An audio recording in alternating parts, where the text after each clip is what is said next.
Ladies and gentlemen, brothers and sisters, comrades and friends, people I don't even really like.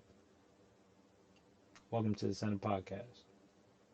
Alright, now that I got out the way. I, now that I got that out the way. Representative James Clyburn. Jim Clyburn? Either way. So, I want to talk about this, but I don't want to come across as a angry leftist or emotional kind of voter, I guess. Representative James Clyburn seems to not have the best interests of black people at heart. And here's what I mean when I say that.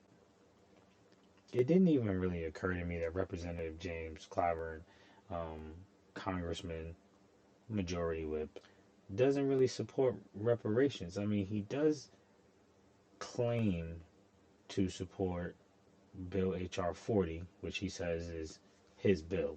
We'll get to that in a minute.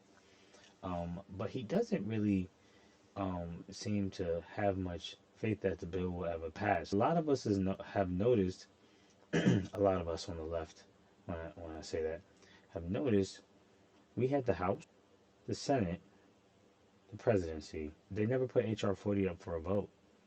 H.R. 40 is just a bill to study reparations, not to give people reparations, just to study it, just officially. So we're gonna look into him reacting to Lindsey Graham. It seems something seems off. Let's start there.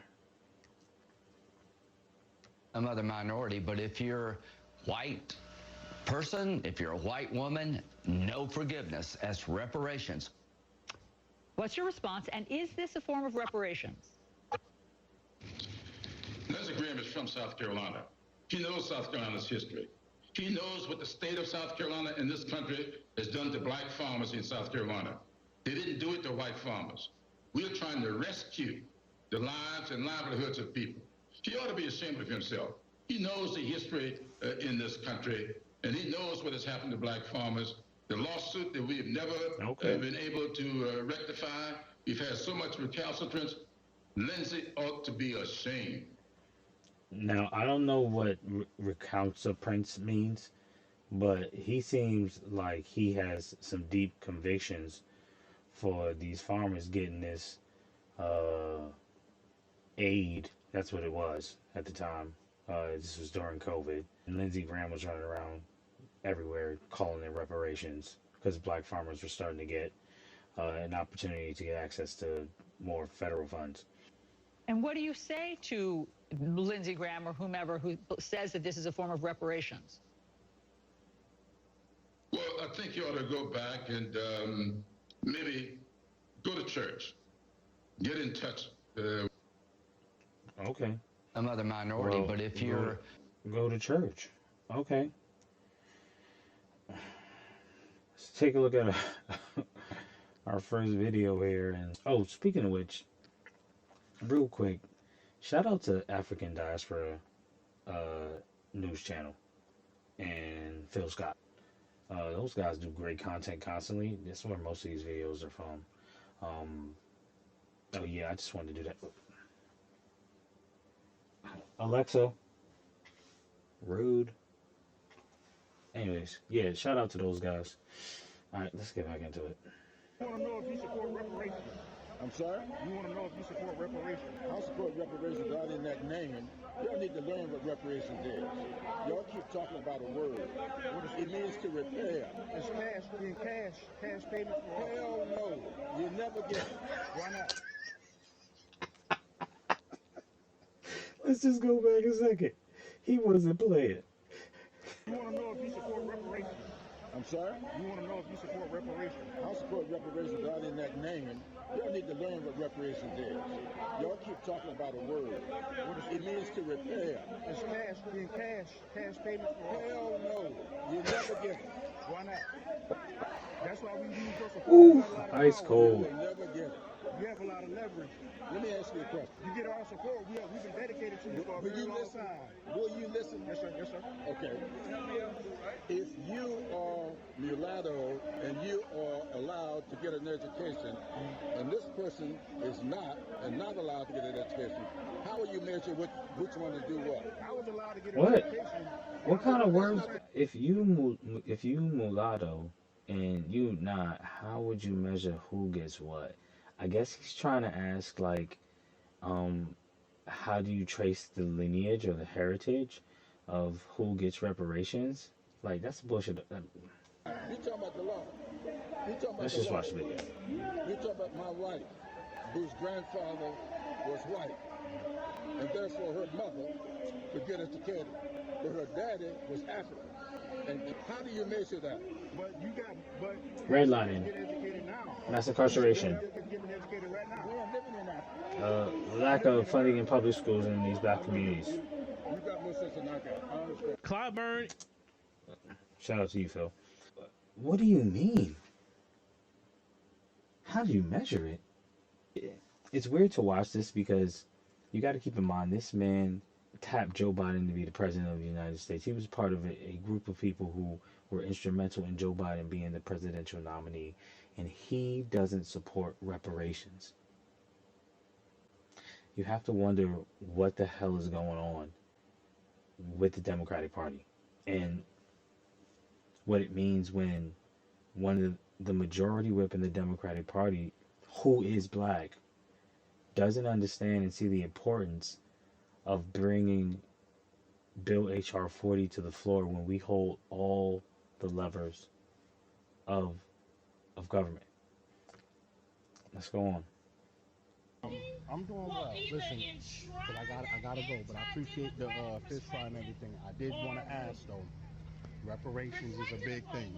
Look, reparations is big with me. I'm the only one doing the bill. Why y'all keep fucking with me on He that? just I'm the only one doing the bill. like, It's my bill. Which bill? why y'all keep effing with me, bro? You are a congressman. This is a constituent asking you a legitimate question about the concerns he has in the community, and you are getting mad at him for asking you a question. Why is it that every time you talk to this man, it seems like he's being bothered? Just grumpy old people, bro. The reparations bill. HR 40? HR 40. Okay. And I've been doing it for 20 years, 30 years. And it's been around for 38. So why y'all keep telling me about a bill that's been there for 38 years? Shout out to you, Phil. Just gross. Just why? I'm not even trying to be ageist, but why is he in Congress? If he's so angry at everybody asking him questions about why he is or is not doing his job, why is he in Congress? South Carolina, why did y'all still vote him in? Now, this last video, I assure you, I feel for this brother. He poured his heart out, but of course, naturally, you know, Congressman Clyburn couldn't be bothered, I guess. Just watch. You spoke about the HBU. That's a great thing, but statistics shows that 20% of Black Americans are college educated. Meanwhile, the 20% of us have a whole bunch of debt, right? The other 80% of Black Americans mostly work in the service economy. So that's good for the HBCUs, but the rest of Black America is pretty much being starved out. That's what I wanted to say. And on top of that, with HR 40, we were on something called Fix HR 40, where we put pressure on all of our congressional leaders to get HR 40 to the floor.